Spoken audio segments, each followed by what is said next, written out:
One afternoon in late October 1998, my best friend Joseph and I are at my parents' house killing time until we could go pick up some friends from marching band practice.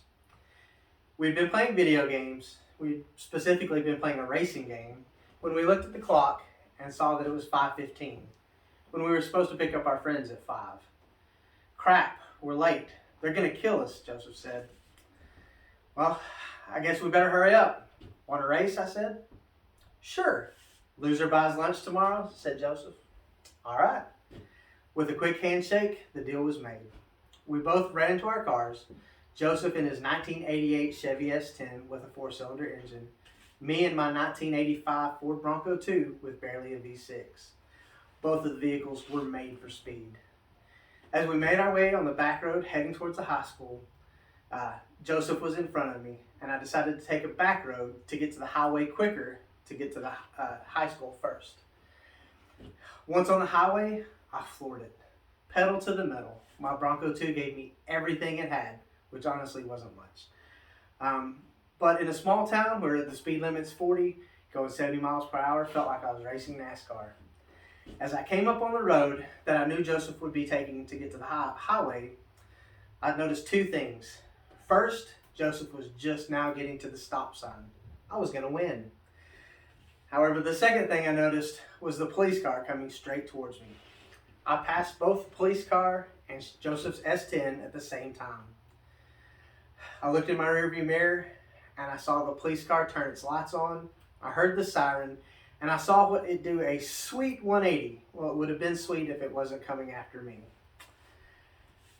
Resigned to the fact that I'm going to get a ticket, I pulled in to a restaurant and put my car in park, started rolling down the window. As the cop pulls in behind me, I see Joseph in my rearview mirror drive past with his arm out the window, waving.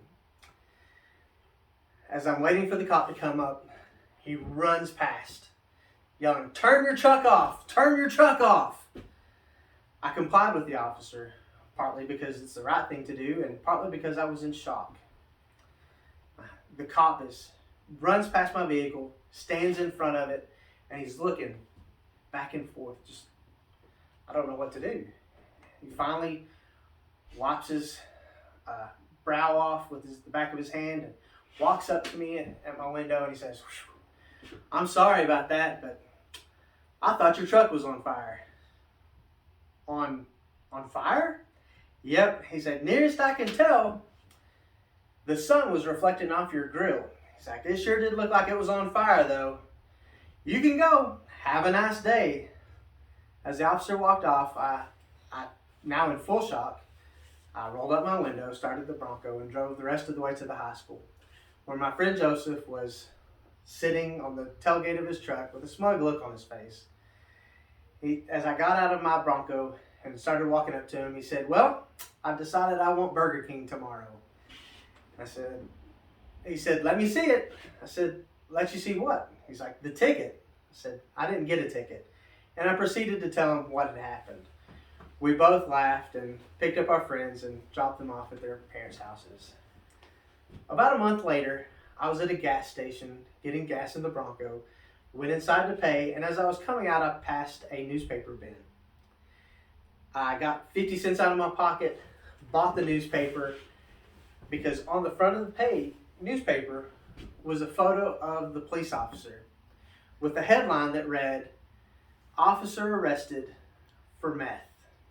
Man, I'm glad I don't do drugs.